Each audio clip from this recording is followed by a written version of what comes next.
28 tonnes d'acier, une température dépassant 50 degrés à l'intérieur, et la seule chose qui sépare l'homme aux commandes de la mort, ce sont 12 mm de fer rivé.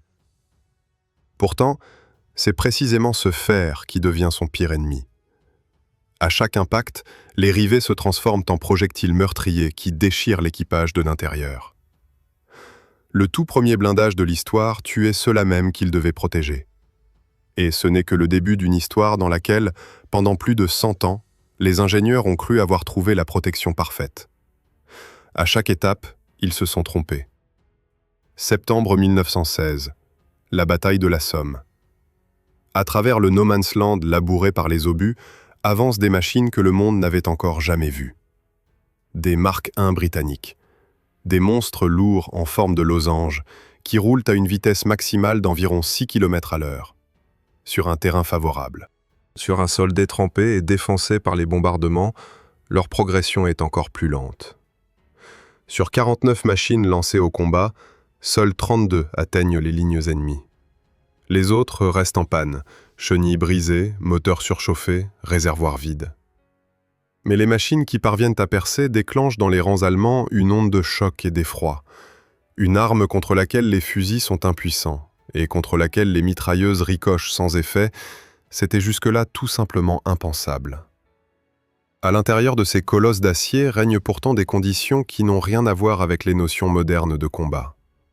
8 hommes d'équipage sont assis directement à côté du moteur en marche, sans la moindre cloison. La chaleur est étouffante. L'air n'est qu'un mélange de monoxyde de carbone, de vapeur d'huile et de fumée de poudre.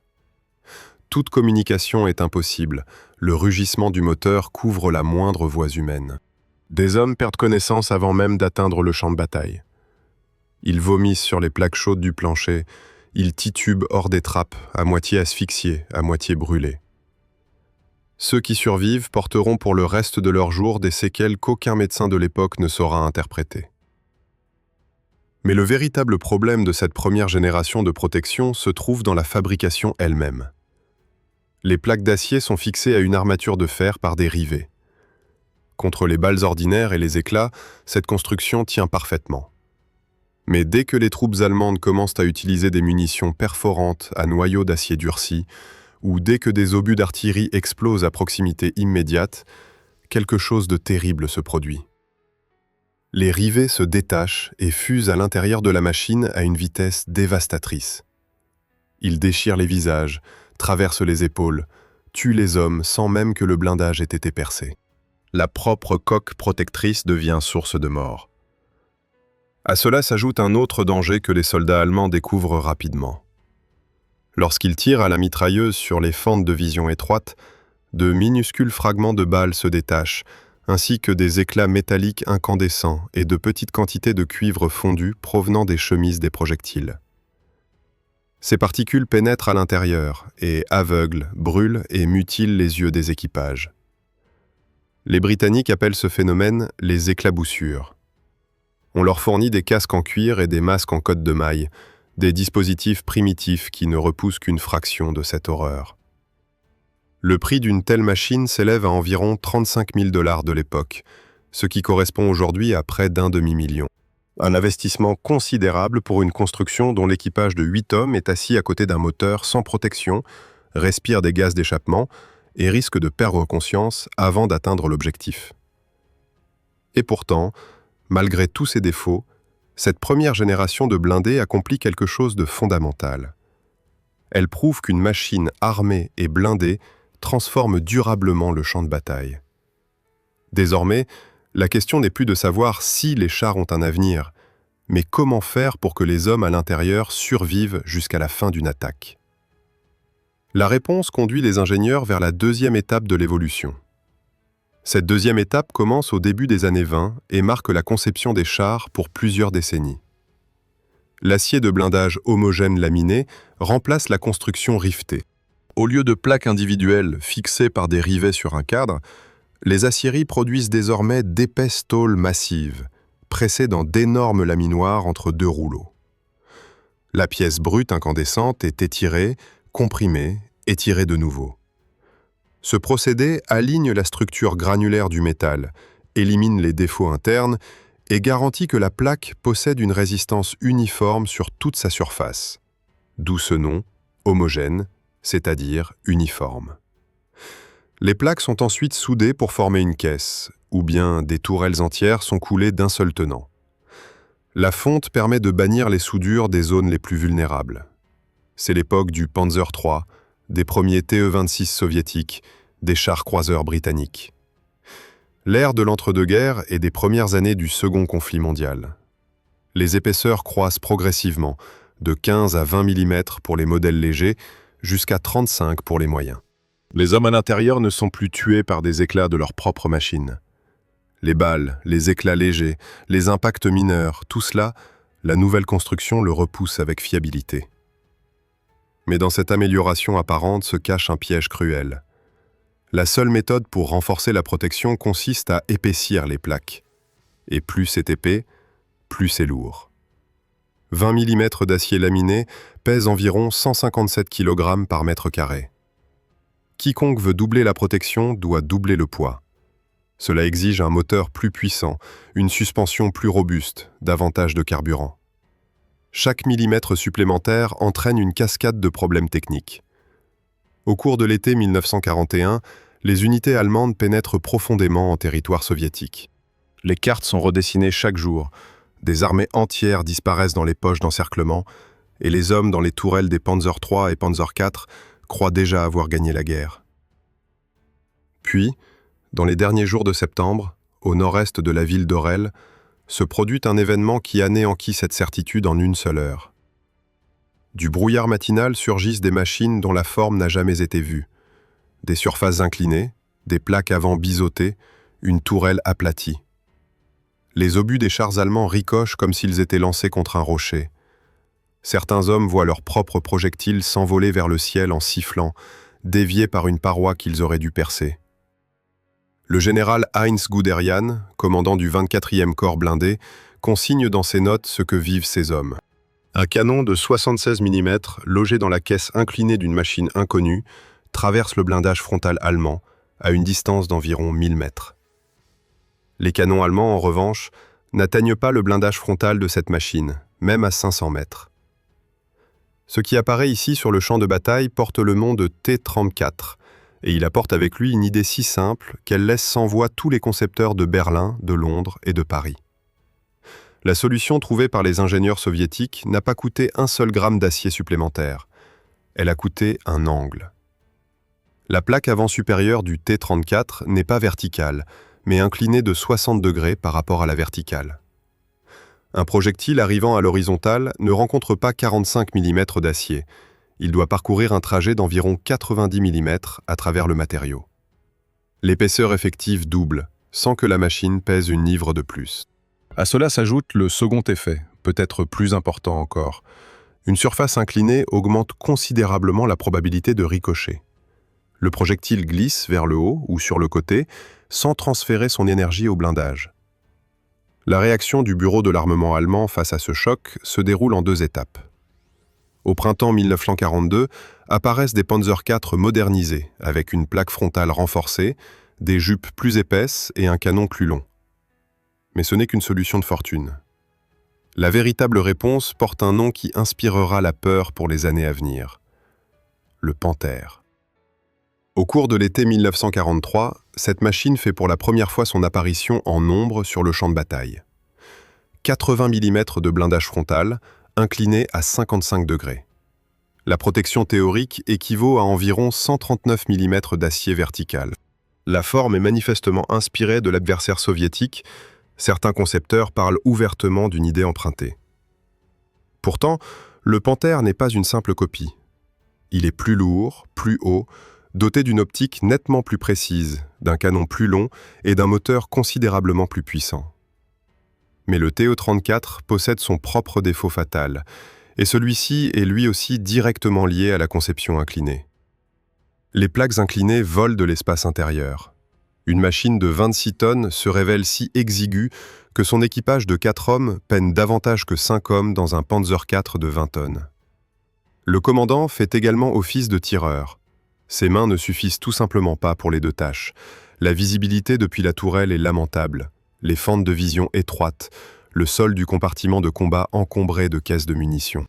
Au cours des premières semaines du conflit, d'innombrables exemplaires sont perdus, non pas par des coups allemands, mais à cause de pannes, de manque de carburant et d'équipages inexpérimentés incapables de tirer parti de leur propre supériorité technique.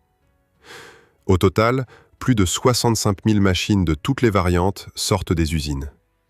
Jamais auparavant, et jamais depuis, un modèle de char ne sera produit en de telles quantités. Le prix unitaire en 1941 s'élève à environ 270 000 roubles.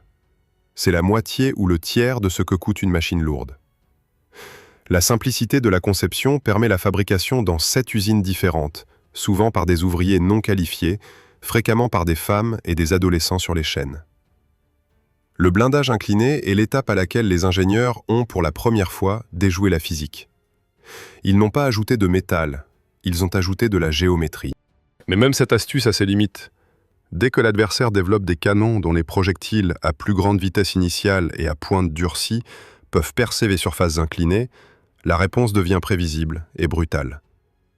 Si l'angle ne suffit plus, alors la paroi elle-même doit devenir si épaisse qu'aucun canon au monde ne puisse encore la percer.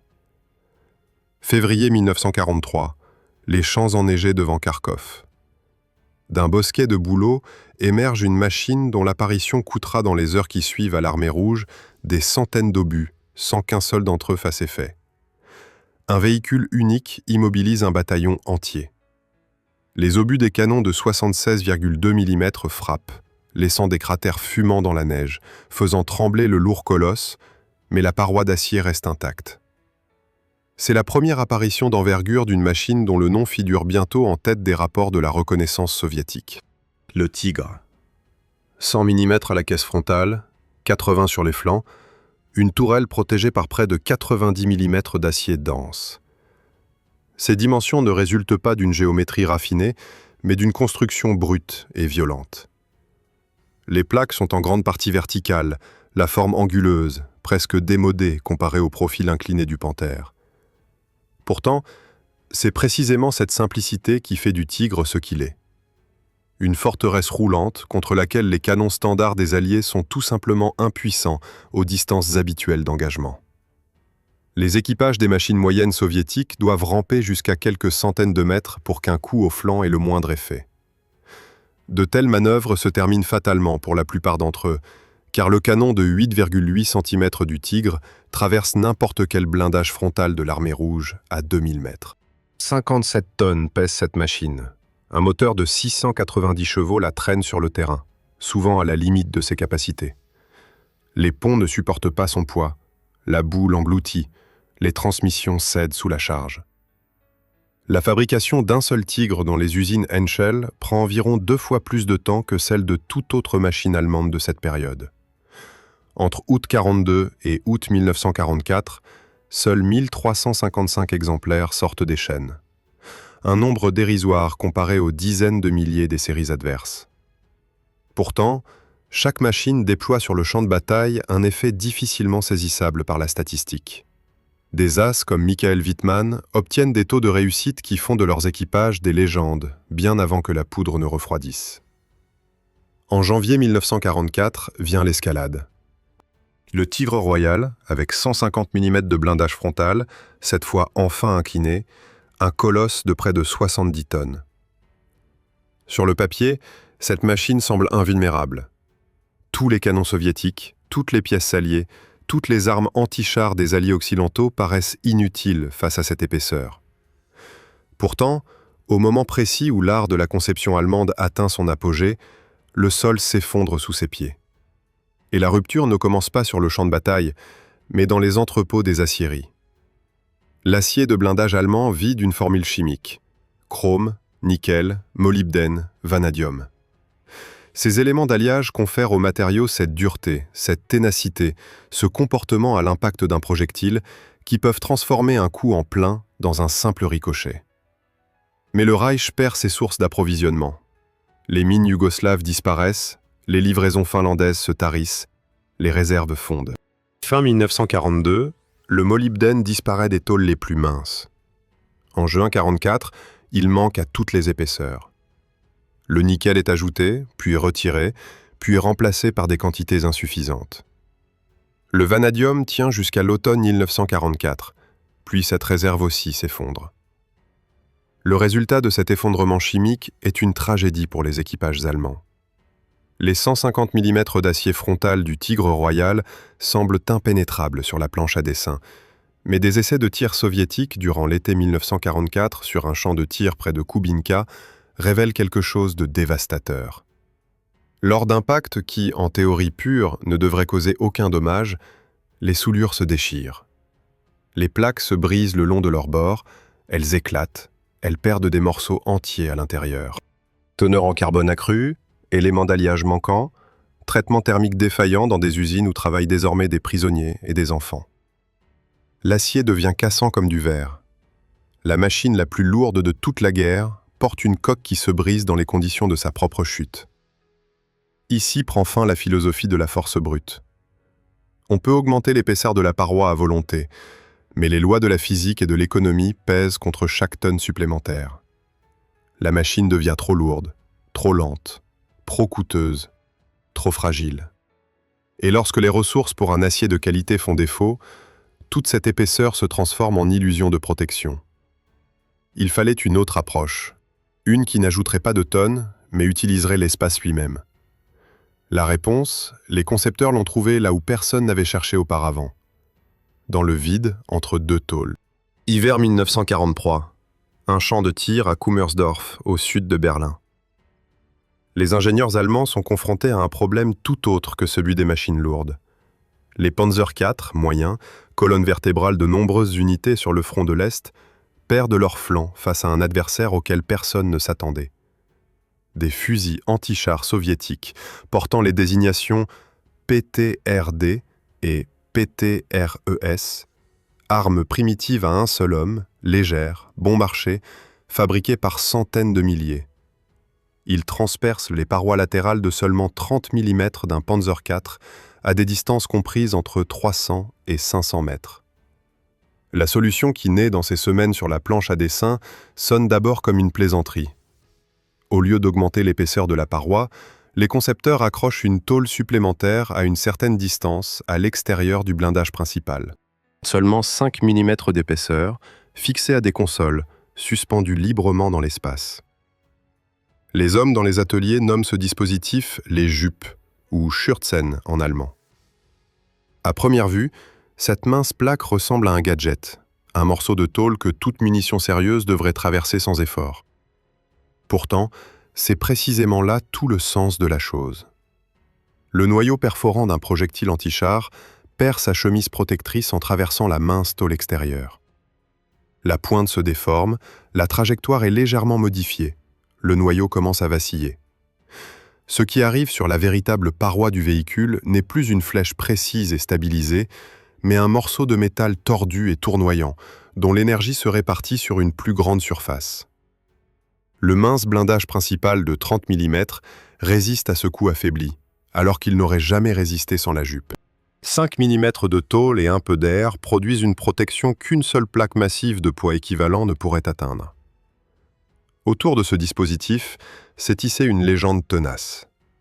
Dans d'innombrables ouvrages et films, on prétend que les jupes auraient agi contre les projectiles à charge creuse, c'est-à-dire contre ces munitions dont le jet concentré transperce l'acier comme du beurre.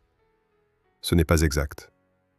Les munitions à charge creuse n'apparaissent en quantité dans l'armée rouge qu'en 1944. En 1943, lorsque les jupes voient le jour, ces obus sont rares et ne sont distribués qu'à l'artillerie divisionnaire. Une autre preuve réside dans la pratique. Les jupes sont montées sur les machines moyennes et les canons d'assaut, jamais sur les tigres lourds. Pourtant, des charges creuses tirées par les canons de type ZIS-S3 pourraient également percer leurs flancs de 80 mm. Les tigres n'avaient pas besoin de jupes, car leurs parois résistaient aux fusils anti-chars de toute manière. Le dispositif était une réponse aux armes d'infanterie, non aux obus d'artillerie. Ce tournant intellectuel change tout. Pour la première fois dans l'histoire de la conception de chars, la protection ne fonctionne plus par la masse, ni par l'angle, mais par le vide. L'espace entre deux tôles s'avère plus efficace que toute couche de matériaux supplémentaires de poids égal. Ce principe, Construire en plusieurs couches avec des espaces intermédiaires deviendra dans les décennies à venir la base de tout développement ultérieur. Mais l'étape suivante va plus loin, beaucoup plus loin, car elle remplit le vide intermédiaire d'un matériau que personne n'aurait soupçonné sur un champ de bataille. Les années 60, la guerre froide à son apogée. Dans les arsenaux des deux superpuissances s'accumulent des grenades à charge creuse d'une puissance qui surpasse toute épaisseur connue. Le jet concentré d'une charge creuse moderne pénètre à une profondeur qui représente plusieurs fois le diamètre du projectile. Une grenade de 125 mm peut percer jusqu'à 600 mm d'acier. Ajouter davantage d'acier sur les chars n'aurait aucun sens. Personne ne pourrait plus déplacer une telle machine. Il faut un matériau entièrement nouveau, ou plus précisément, une combinaison entièrement nouvelle de plusieurs matériaux. Sur un site de recherche britannique à Chobham, au sud-ouest de Londres, naît dans le plus grand secret quelque chose dont la composition exacte reste classifiée jusqu'à aujourd'hui. Une construction stratifiée de plaques céramiques, enchâssées dans un cadre métallique, entre lesquelles s'intercalent des couches de matériaux différents dont l'ordre demeure un secret d'État. La céramique se comporte à l'impact d'un jet de charge creuse de manière totalement différente de l'acier. Elle est cassante, elle se brise. Et c'est précisément sa force. Au contact du flux métallique brûlant, la structure céramique éclate en milliers de minuscules fragments. Il crée un canal irrégulier et déchiqueté. Le jet perd sa forme géométrique, dont dépend de manière critique sa capacité de pénétration. Sa propre énergie agit contre lui-même. En Union soviétique, les concepteurs empruntent leur propre voie. Le TE-64, mis en service en 1964, reçoit la dénomination combinaison K. Une couche de billes céramiques, noyée dans de l'aluminium et scellée entre des couches d'acier coulées dans la tourelle. La caisse frontale se compose de plaques d'acier avec un remplissage en plastique renforcé de fibres de verre. L'approche diffère, l'idée reste la même. Plusieurs matériaux différents détruisent le jet plus efficacement que n'importe quelle quantité de métal homogène. Mais ce progrès apporte avec lui un arrière-goût amer. Une construction stratifiée coûte plusieurs fois plus cher que l'acier ordinaire. Un module endommagé ne peut pas être simplement ressoudé sur le terrain, il doit être entièrement remplacé. La composition de la céramique est si exigeante qu'à l'échelle mondiale, seule une poignée d'usines peut la produire. Les États-Unis franchissent avec leur Abrams, dans la variante lourde, un pas qui ébranle même certains concepteurs.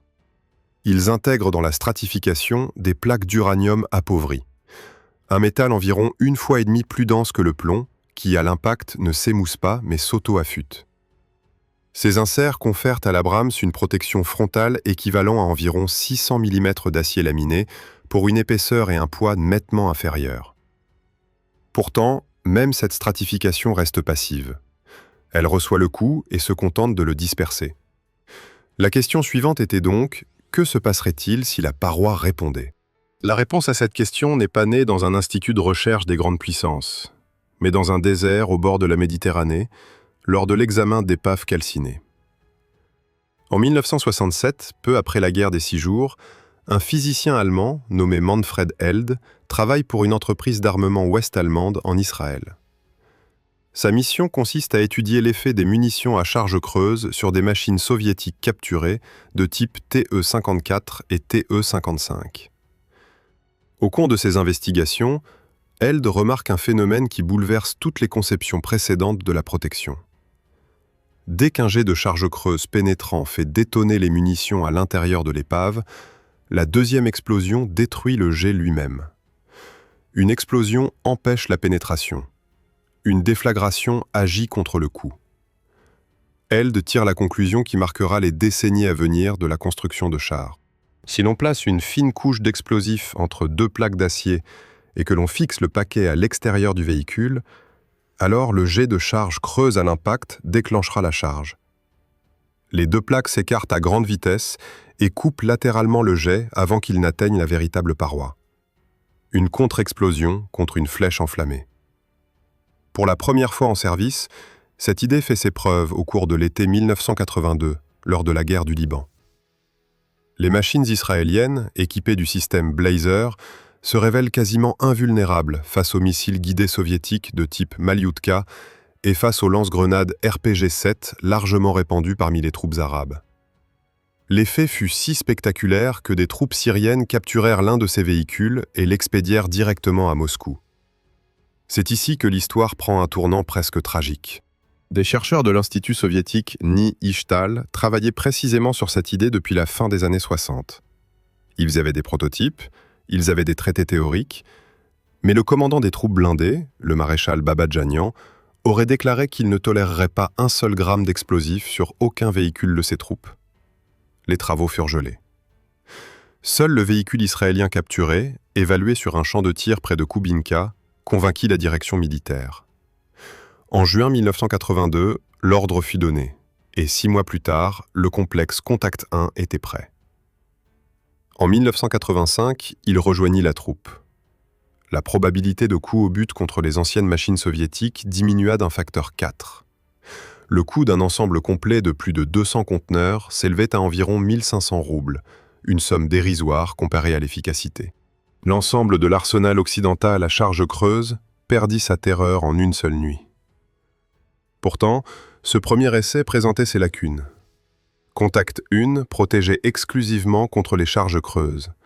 Contre les puissants projectiles flèches en tungstène ou en uranium, qui arrivaient à plus de 1500 mètres par seconde, il n'aidait pas. La flèche perçait le conteneur avant même que l'explosif ait pu réagir. La réponse vint en 1988. Le complexe Contact 5 portait des plaques considérablement plus épaisses et plus massives. À la détonation, celle-ci frappait avec une force colossale latéralement contre la flèche en vol et la brisait ou la déformait. Une fine flèche de tungstène, observée en coupe transversale, est étonnamment fragile dès qu'un coup massif la frappe sur le côté. Contact 5 fut le premier système au monde à fonctionner aussi bien contre les charges creuses que contre les projectiles cinétiques. Pour un poids propre d'environ 1,5 tonnes, il remplaçait une protection pour laquelle 10 à 20 tonnes d'acier ordinaire auraient été nécessaires. Ce complexe migra sur quasiment toutes les machines de la fin de la période soviétique, du TE-72B jusqu'au TE-90. Mais les concepteurs réfléchissaient déjà bien plus loin. Et si l'on empêchait que l'impact ait seulement lieu? Sur la tourelle du TE-90 se trouvent 2 yeux rouges, comme les surnomment les équipages, qui sont des projecteurs infrarouges.